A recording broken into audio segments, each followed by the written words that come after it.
성도님들 참 반갑습니다. 예, 안녕하셨어요? 예, 반갑습니다.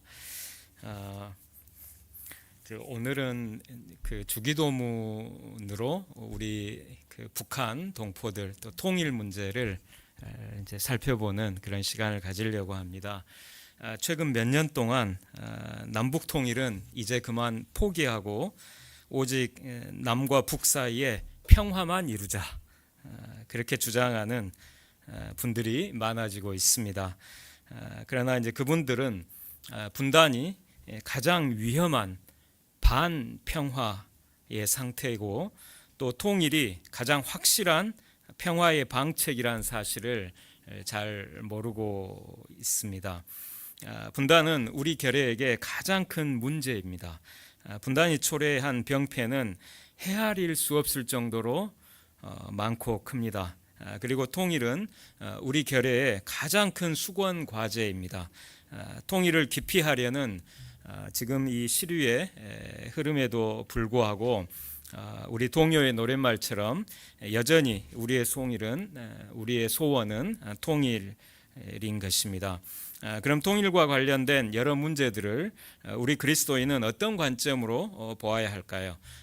여러 가지를 들 수 있겠지만 주기도문이 통일을 보는 가장 대표적인 관점이 될 수 있습니다. 왜냐하면 주기도문은 예수님께서 모든 그리스도인에게 가르쳐 주신 기도문이고 또 우리 기독교의 핵심을 담고 있기 때문입니다. 또 주기도문은 우리 모든 그리스도인들이 알고 있고 또 암기해서 기도하고 있기 때문입니다. 게다가 주기도문의 대주제는 희년의 하나님 나라인데 이 희년의 하나님 나라는 통일 신학의 핵심이 될 수 있기 때문입니다. 따라서 이제 주기도문의 관점으로 통일 문제를 살펴보는 것은 그리스도인들에게 매우 자연스러운 것입니다. 희년의 하나님 나라는 주기도문과 통일 신학 모두의 핵심이면서 이 주기도문과 통일 문제를 자연스럽게 연결하고 하나로 묶어주는 대주제입니다. 한 제자가 기도를 가르쳐 달라고 요청하자 예수님은 짧은 기도문을 가르쳐 주십니다. 이 주기도문에는 예수님이 우리에게 바라시는 기도의 핵심이 담겨 있습니다. 이 누가복음의 주기도문은 마태복음 6장에 나오는 주기도문의 원형입니다. 예수님은 제자들에게 크게 두 가지를 기도하라고 하시는데, 하나는 하나님 아버지의 이름과 나라를 위한 기도이고, 다른 하나는 우리의 일용할 양식과 죄 용서와 시험 극복을 위한 기도입니다. 그런데 이 주기도문은 희년의 하나님 나라를 그 주제로 삼고 있습니다. 먼저 주기도문은 하나님을 아버지로 부르는 기도입니다. 이것은 이 기도를 드리는 우리와 하나님의 관계가 자녀와 아버지 사이에 친밀한 관계라는 사실을 의미합니다. 마태복음의 그 주기도문에서도 하늘에 계신 우리 아버지 이렇게 하죠. 근데 여기 번역한 그 헬라어들을 그 순서대로 직역하면 아버지가 맨 먼저 나옵니다. 아버지, 우리의 하늘에 계신, 이런 순서로 되어 있습니다. 그러니까 아버지를 가장 강조해서 맨 앞에 헬라어 주기도문이 그렇게 되어 있습니다. 그런데 하나님을 아버지로 부르는 것에는 중요한 의미가 있습니다. 구약에서 하나님이 원래 하나님의 자녀로 부르신 사람들은 이스라엘 자손이었어요. 그래서 출애굽기 4장 22절에서 하나님은 이렇게 말씀하십니다. 이스라엘은 내 아들, 내 장자라. 근데 여기서 내 장자라고 하신 그 말씀에 우리가 좀 주목할 필요가 있습니다. 이제 신약에서 이제 예수님을 믿는 사람들은 유대인이든 이방인이든 관계없이 모두 새 이스라엘로서 하나님의 자녀입니다. 그러니까 우리가 새 이스라엘로서 하나님의 자녀라는 것입니다. 이제 신약 시대에는 그리스도인들이 이제 하나님을 아버지로 부를 수 있게 된 것은 바로 예수님의 십자가 고난과 죽음 덕분입니다. 그럼 예수님을 믿지 않는 사람들은 하나님의 자녀가 아닐까요? 아닙니다. 그들도 하나님의 자녀입니다. 단지 하나님을 떠나 있을 뿐입니다. 구약에서 하나님이 이스라엘 자손을 내 장자라고 말씀하신 데에는 이방인들을 하나님의 다른 자녀들로 여기신다는 사실이 암시되어 있습니다. 왜냐하면 장자가 있으면 차자들이 있기 때문입니다. 이사야 19장 25절에 의하면 하나님이 애굽을 내 백성 애굽이라고 말씀하십니다. 하나님의 백성 애굽이라는 거죠. 또 아수르를 내 손으로 지은 아수르, 내 손으로 지은 아수르라고 표현하시면서 이 애굽과 아수르가 이스라엘과 함께 세계 중에 복이 될 것이라고 말씀하셨는데, 여기에도 이 애굽이나 아수르 같은 이방을 하나님의 자녀로 여기시는 관점이 암시되어 있습니다. 왜냐하면 애굽과 아수르를 가리켜 말씀하신 내 백성, 또 내 손으로 지은 이 표현은 하나님의 자녀인 이스라엘에게 사용하신 표현이기 때문입니다. 그러니까 하나님이 이스라엘을 하나님의 아들, 자녀라고 말씀하시면서 내 백성이라고 말씀하시거든요. 이스라엘을. 근데 동일한 내 백성이라는 표현을 애굽에게 말씀하시는 겁니다. 내 백성 애굽이여, 이렇게 말씀하시거든요.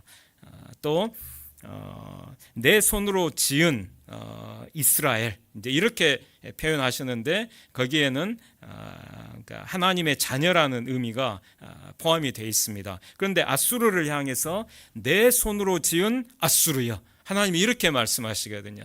그러니까 아수르나 애굽 같은 이런 이방 민족들도 하나님의 자녀라는 것입니다. 이스라엘이 하나님의 장자고 다른 이방 민족들도 모두 하나님의 자녀라는 것이죠. 이처럼 이제 이방인도 이제 하나님의 자녀인 것입니다. 이제 사도행전 이제 17장에서 바울은 아테네인들에게 이렇게 설교를 합니다. 하나님이 인류의 모든 족속을 한 혈통으로 만드셨다고 말하면서 모든 사람이 하나님의 소생, 하나님의 소생이라고 강조합니다. 모든 사람이, 아테네인들을 비롯해서 모든 인류가 하나님의 소생이라고 사도 바울이 그렇게 강조를 합니다. 그리고 바울은 그의 서신, 그의 편지 바울 서신에서 하나님이 각 족속에게 이름을 주신 아버지라고 표현합니다. 에베소서 3장 14, 15절에 하나님은 각 족속에게 이름을 주신 아버지시다. 모든 민족의 아버지시라는 것이죠. 우리 결의의 아버지시라는 것입니다. 그리고 에베소서 4장 6절에서는 하나님을 만유의 아버지라고 고백합니다. 만유의 아버지. 만유의 아버지라는 이 표현 안에는 만민의, 세계 만민의 아버지라는 의미가 포함이 되어 있습니다. 세계 만민의 아버지, 모든 인류의 아버지시라는 것이죠. 또 고린도전서 8장 6절에서는 우리에게는 한 하나님 곧 아버지가 계시니 만물이 그에게서 났다고 말합니다. 그러니까 우리 모든 인류에게는 한 하나님 곧 아버지가 계신데 만물이 이 하나님 아버지에게서 났다, 창조되었다, 이렇게 말합니다. 여기 이 만물 안에는 우리 만민이 들어가죠. 우리 세계 만민이 한 분 하나님 아버지에게서 났다. 하나님은 세계 만민의 아버지시다. 이런 이야기인 것입니다. 이와 같이 지금 예수님을 믿지 않는 사람들도 하나님의 자녀입니다. 다만 하나님을 떠나 있는 자녀인 것이죠. 이를 가장 잘 보여주는 본문이 누가복음 15장에 잃은 아들을 되찾은 아버지 비유입니다. 예수님은 그 누가복음 15장 초두에서 내가 의인을 부르러 온 것이 아니요 죄인을 불러 회개시키러 왔노라. 죄인을 불러 회개시키러 왔노라. 이렇게 말씀하시고 이제 그 말씀대로 행하십니다. 그러자 이제 바리새인과 서기관들이 이제 예수께서 죄인을 영접하고 죄인들과 음식을 같이 먹는다고 예수님을 비난을 해요. 이에 예수님이 그들에게 연속하여 세 가지 비유를 이제 말씀하시는데, 그 가운데 잃은 양을 찾은 목자 비유, 그리고 잃은 드라크마, 동전을 찾은 여인 비유는 모두 죄인 한 사람의 회개에 초점이 있어요. 그래서 잃은 양을 찾은 목자 비유에서도 이와 같이 죄인 한 사람이 회개하면, 이 말씀을 하시고, 그리고 잃은 드라크마를 찾은 여인 비유에서도 역시 똑같이 이와 같이 죄인 한 사람이 회개하면, 이렇게 말씀하세요. 그러니까 이 두 비유는 죄인 한 사람의 회개에 초점이 있다는 것이죠.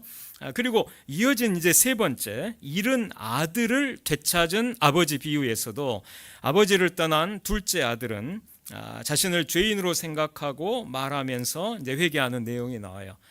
허랑방탕하여 이렇게 살다가 이제 그 둘째 아들이 이렇게 말합니다. 내가 하늘과 아버지께 죄를 지었사오니, 자신이 죄인이라는 것이죠. 죄인이라는 것을 인식한 겁니다, 이 둘째 아들이.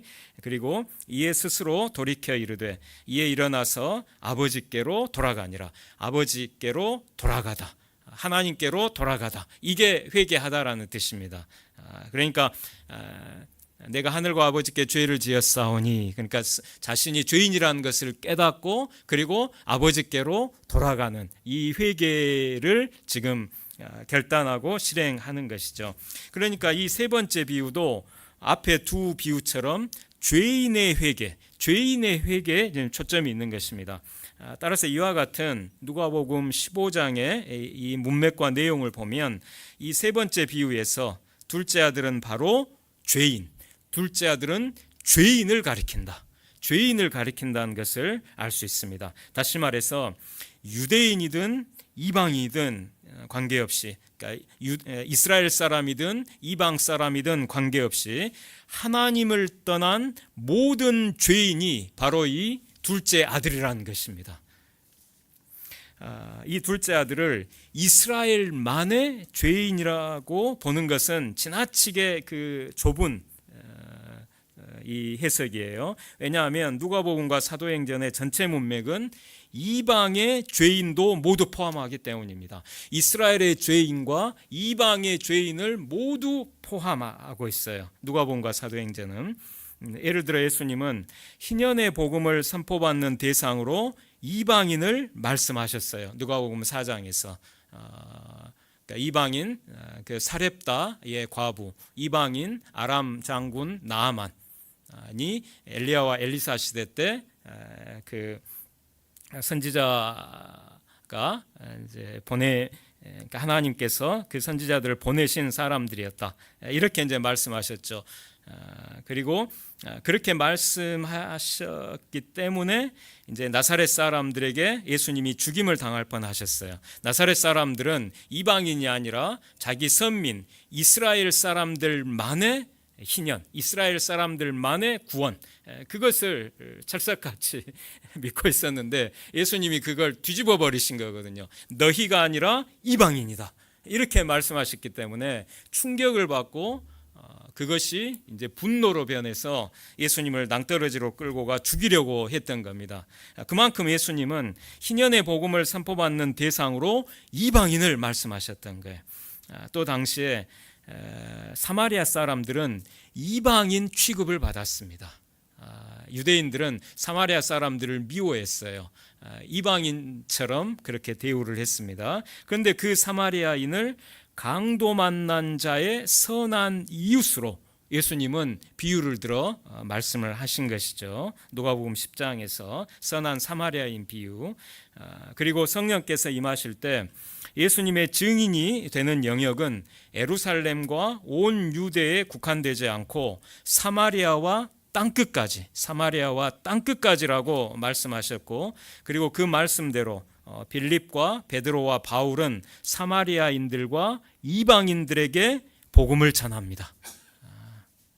그래서 이와 같은 그 누가복음과 사도행전의 전체 문맥을 볼 때 이 죄인, 그러니까 이 둘째 아들, 누가복음 15장에 나오는 허랑방탕하여 그런 이제 그 둘째 아들은 바로 이스라엘만의 죄인이 아니라 이스라엘의 죄인과 이방의 죄인을 모두 포함하는 죄인이다. 이렇게 보는 것이 합당하다는 것입니다. 이 세 번째 비유에서 둘째 아들은 자기가 떠난 그 아버지를 여전히 내 아버지 이렇게 이제 하면서도 지금부터는 아버지의 아들이라 일컬음을 감당하지 못하겠나이다 이렇게 말해요. 그러나 아버지는 그 둘째 아들을 여전히 자신의 아들로 대우합니다. 그 돌아온 그 둘째 아들 아주 거리가 먼데 동구 밖에서 둘째 아들을 날마다 기다렸던 거죠. 돌아오기를. 그래서 멀리 보이니까 아버지가 달려가서 껴안고 이제 손에 가락지를 끼웁니다. 이 가락지를 끼웠다는 것은 너는 여전히 내 아들이다. 이렇게 말씀하신 그 의미인 것입니다. 그리고 또 직접 친히 그 아버지는 그 둘째 아들을 자신의 아들이라고 직접 그렇게 말합니다. 누가복음 15장 24절에서 다시 말해서 이제 하나님을 떠난 모든 죄인은 죽은 아들, 잃은 아들일 뿐이지 그들도 하나님의 아들인 것입니다.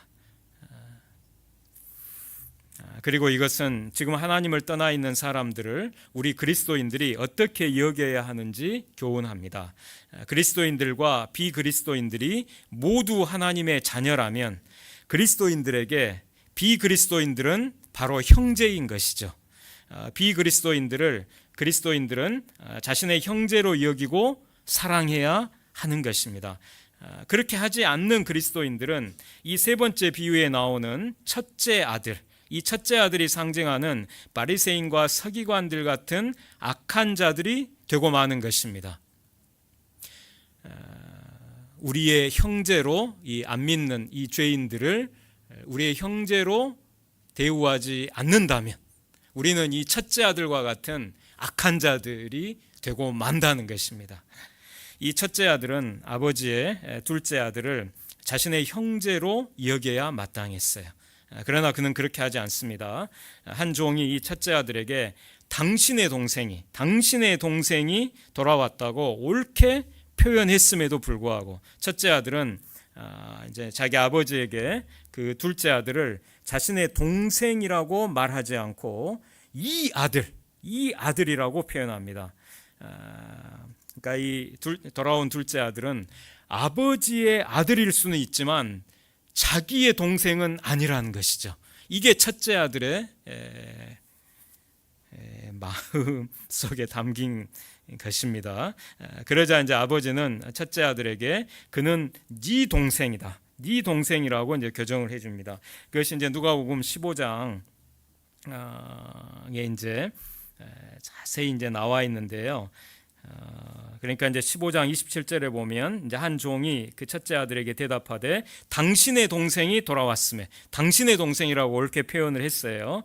그런데 이제 30절에 보면 첫째 아들이 아버지에게 말합니다. 아버지의 살림을 창녀들과 함께 삼켜버린 이 아들이 돌아오매 자기의 내 동생이 돌아오매 이렇게 표현해야 마땅한데 이 아들이 돌아오매 이렇게 말하는 거죠.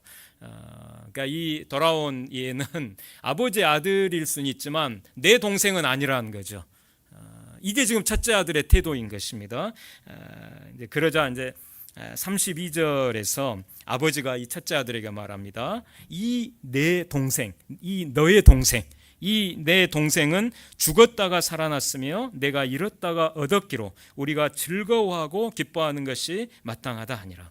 그러니까 이 돌아온 애는 너의 동생이라는 거죠. 아버지는 그렇게 말하는 겁니다. 첫째 아들에게 이 너의 동생은 죽었다가 살아났으며 잃었다가 얻었기로 우리가 너와 내가 하나님과 우리 그리스도인들이 모두 기뻐하는 것이 마땅하다는 것입니다. 우리가 즐거워하고 기뻐하는 것이 마땅하다. 나와 네가 그러니까 지금 아버지가 좀 첫째 아들에게 말하는 거죠. 나와 네가 그러니까 우리가 이 이방 죄인 돌아온 이 둘째 아들을 보고 기뻐하는 것이 마땅하다. 이렇게 말하는 것입니다. 이와 같이 이제 하나님을 떠난 모든 죄인을 우리 그리스도인들은 우리의 형제로 생각해야 마땅합니다. 그런데 이것은 북한 동포들을 어떻게 보아야 할지 중요한 교훈을 줍니다. 지금 북한 동포들은 하나님을 떠나 있죠. 하나님을 떠나 있는 북한 동포들을 우리 그리스도인들은 형제로 여기고 사랑해야 하는 것입니다.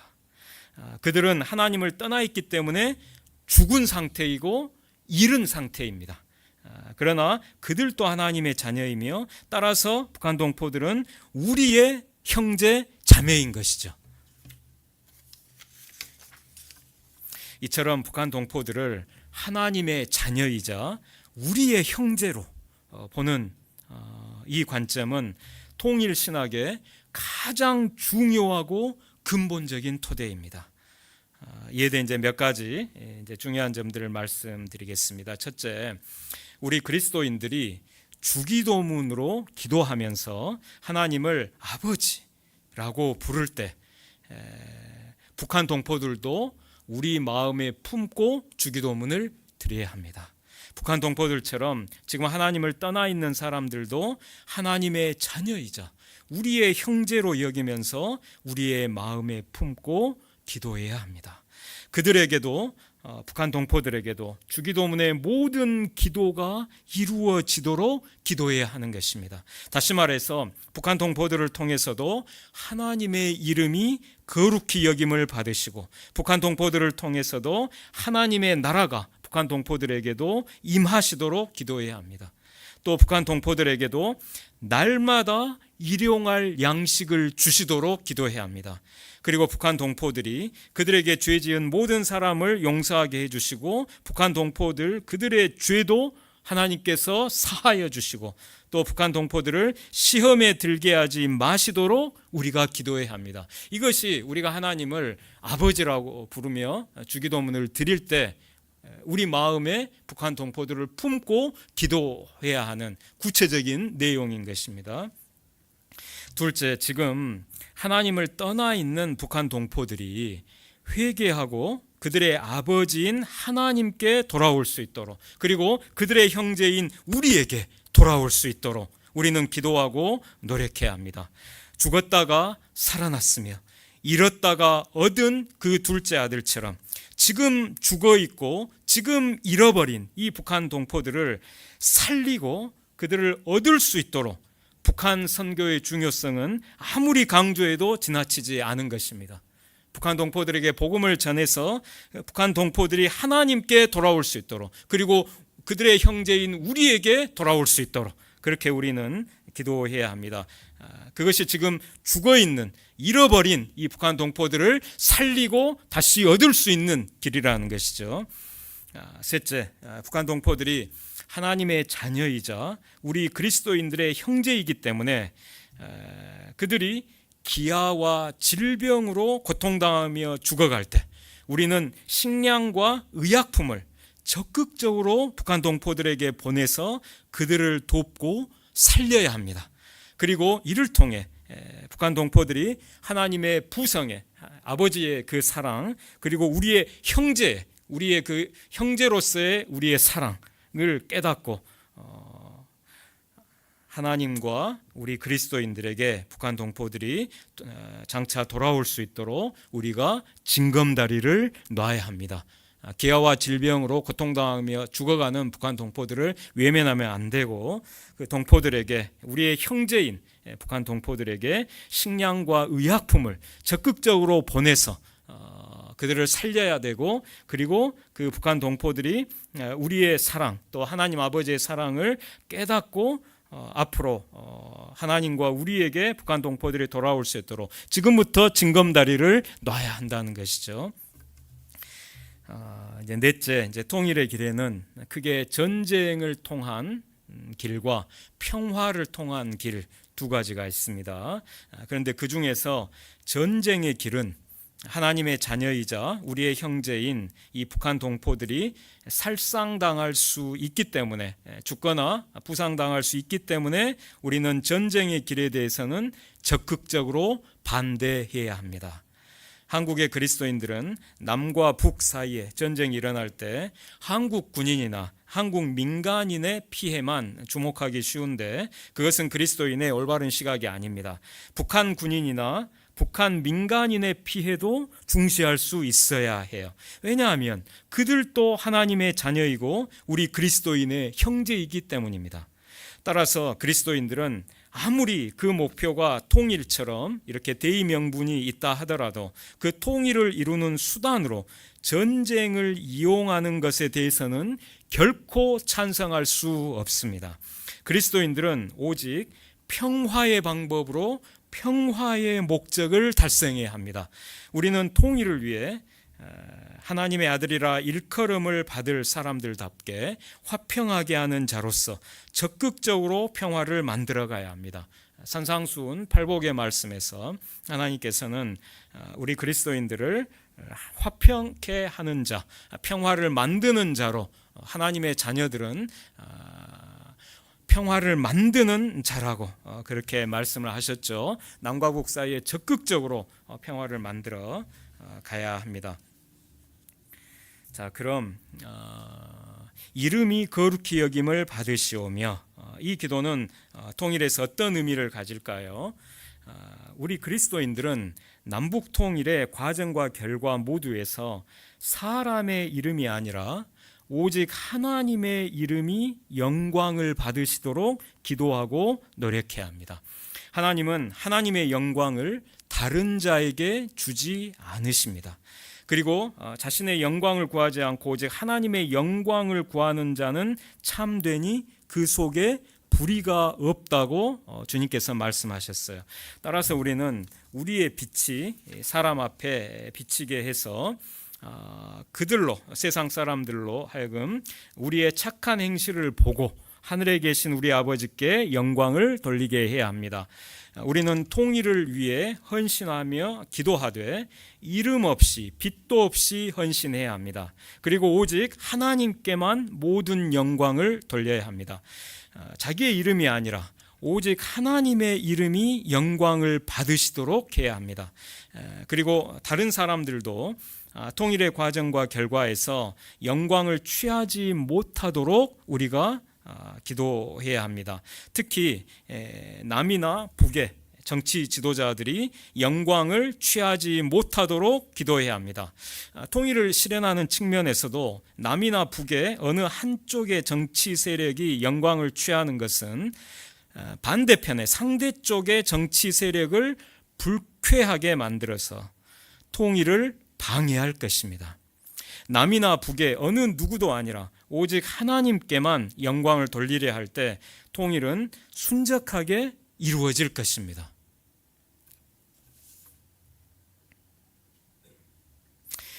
그럼 이제 마지막으로 나라가 임하시오며 이 기도는 통일에서 어떤 의미를 가질까요? 첫째, 우리 그리스도인들은 남북 통일의 과정과 결과에서 사람의 나라가 아니라 하나님의 나라를 추구해야 합니다. 사람의 왕국이 아니라 하나님의 왕국을 추구해야 합니다. 사람이 왕 노릇하는 나라가 아니라 하나님이 왕으로서 다스리시는 나라를 통일의 과정과 결과에서 추구해야 합니다. 그것은 중세 유럽식의 국가를 말하는 것이 아닙니다. 의와 공의, 인자와 진실의 나라를 말하는 것입니다. 그것이 시편 89편 14절 말씀을 보면 의와 공의가 주의 보좌의 기초라 인자함과 진실함이 주 앞에 있나이다. 여기 이제 주의 보좌, 그러니까 하나님께서 다스리시는 그 보좌의 기초가 의와 공의라는 것이죠. 그리고 그 보좌 앞에, 주님 앞에 인자함과 진실함이 있다는 것입니다. 다시 말하면 하나님의 나라에서 하나님은 의와 공의, 인자와 진실, 이 네 가지로 통치하신다는 것입니다. 그러므로 하나님의 나라에서 핵심 특성은 바로 이 네 가지, 곧 의와 공의, 인자와 진실이라고 할 수 있어요. 그런데 이 네 가지는 하나님의 나라에 거하는 모든 사람의 삶에 나타나는 핵심 특성이기도 합니다.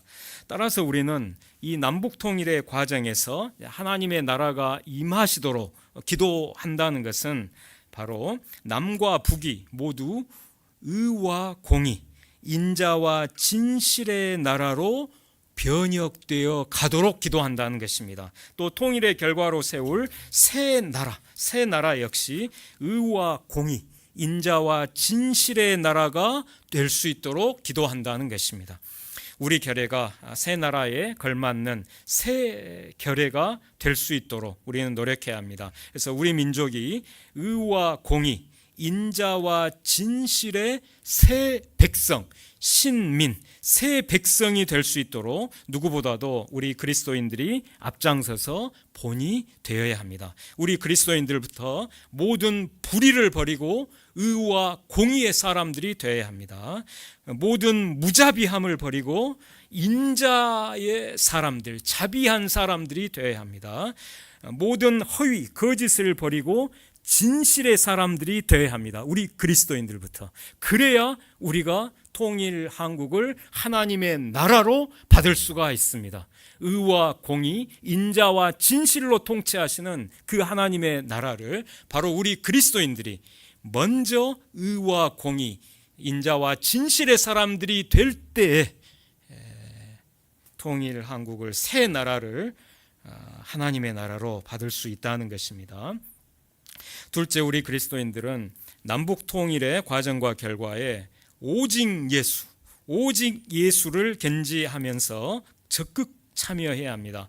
왜냐하면 나라가 임하시오며 라고 기도하는 것은 하나님의 나라가 이 한반도에도 임하시기를 기도하는 것인데, 하나님 나라는 예수님의 초림에 의해 도래했고, 그리고 우리 성도들, 그리스도인들에 의해 하나님의 나라는 확장되고, 그리고 마지막 날 그리스도의 재림에 의해 하나님의 나라는 완성될 것이기 때문입니다. 자, 다시 말씀드리면 하나님의 나라는 그리스도의 초림에 의해 도래했고, 성도들에 의해 확장되고, 그리고 그리스도의 재림에 의해 완성됩니다. 성도들이 남북통일의 과정과 결과에 오직 예수를 견지하면서 적극적으로 참여한다는 것은 이 상황에서 예수님이시라면 어떻게 하실까를 자문하면서 그리스도 예수의 마음을 품고, 빌립보서 2장 5절에 그리스도 예수의 마음을 품고 그리스도께서 보여주신 자기 비우심의 성육신, 자기 낮추심의 십자가를 본받는다는 의미입니다. 빌립보서 2장의 그리스도 창가, 거기에 그리스도의 성육신은 자기 비우심의 성육신이고, 그 십자가 죽음은 자기 낮추심의 십자가 죽음이라고 그렇게 기록되어 있죠. 바로 그것을 우리 그리스도인들이 본받는다는 것입니다. 오직 예수를 견지한다는 것은, 그렇게 성도들이 예수님을 본받아 겸손하게 자신을 비우고 낮추어서 통일을 위해 헌신하며 섬길 때, 그런 성도들을 통해 예수님이 통치하시는 하나님 나라가 한반도에 임하게 될 것입니다. 그리고 셋째, 우리 그리스도인들은 남북 통일의 과정과 결과에서 반희년의 세상 나라를 무너뜨리고 희년의 하나님 나라가 한반도에 임하도록 기도해야 합니다. 지금 누가복음 주기도문에서 나라가 임하시오며 할 때 그 나라는 하나님의 나라인데, 어떤 하나님의 나라냐 하면 희년의 하나님 나라입니다. 왜냐하면 누가복음 전체 문맥에서 누가복음 4장 나사렛 메시아 선언에서 주의 은혜에 의해 복음이라고 말씀을 하셨는데, 동일한 누가복음 4장에서 마지막 43절에서는 하나님의 나라 복음이라고 말씀하셨기 때문이에요. 이 둘은 같은 것이거든요. 그러니까 주의 은혜에 의해 희년의 복음은 이퀄 하나님 나라의 복음과 같은 겁니다. 그러면 그리스도께서 선포하시는 이 희년은 하나님의 나라와 같은 것인데, 이걸 더 압축하면 어떻게 되냐면 그리스도께서 선포하시는 복음은 희년의 하나님 나라인 것입니다. 희년의 하나님 나라. 그래서 희년의 하나님 나라가 누가복음과 사도행전 모두의 대주제가 되고 바로 그 희년의 하나님 나라가 임하시오며 이 기도인 것입니다. 나라가 임하시오며, 주기도문에 나라가 임하시오며, 그 기도는 희년의 하나님 나라가 임하시오며 라는 기도입니다. 반희년의 세상, 희년 정신에 완전히 위배된 그 정반대의 이 악한 반희년의 세상에 희년의 하나님 나라가 임하시오며 라는 기도라는 것이죠. 희년의 하나님 나라가 모든 나라를 쳐서 멸망시키고 영원히 설 것입니다. 이 복음서에 나오는 하나님의 나라는 다니엘서를 배경으로 하고 있는데, 다니엘서 2장 44절에서 하나님께서 세우시는 그 나라, 하나님 나라가 모든 나라를 쳐서 멸망시키고 영원히 설 것이라고 예언하고 있어요. 그래서 우리 희년의 하나님 나라가 모든 나라를 쳐서, 이 반희년의 세상 나라를 쳐서 멸망시키고 영원히 설 것이라는 것입니다. 세상 나라가 희년의 하나님 나라가 되어 그리스도께서 세세토록 왕노릇 하실 것입니다. 계시록 11장 15절에 보면 세상 나라가 하나님 나라가 돼서 그리스도께서 세세토록 왕노릇 하시리라 이렇게 되어 있거든요. 그러니까 세상 나라가 희년의 하나님 나라가 되어서 우리 예수님께서 세세토록 왕노릇 하실 것입니다. 현재 남과 북은 모두 토지평등권과 실질적 자유가 짓밟히고 있어요. 남과 북 모두에서. 따라서 반희년의 세상 나라라고 할 수 있습니다. 남한과 북한 모두. 그래서 이 통일을 통해 이 반희년의 세상 나라를 토지평등권과 실질적 자유가 모두 실현되는 희년의 하나님 나라로 변혁해야 하는 것입니다. 이것이 지금 나라가 임하시오며라는 이 기도에 담겨 있는 또 하나의 중요한 의미라고 할 수 있습니다. 자, 이상으로 이제 말씀을 좀 마쳤고요. 그럼 제가 잠깐 기도하겠습니다.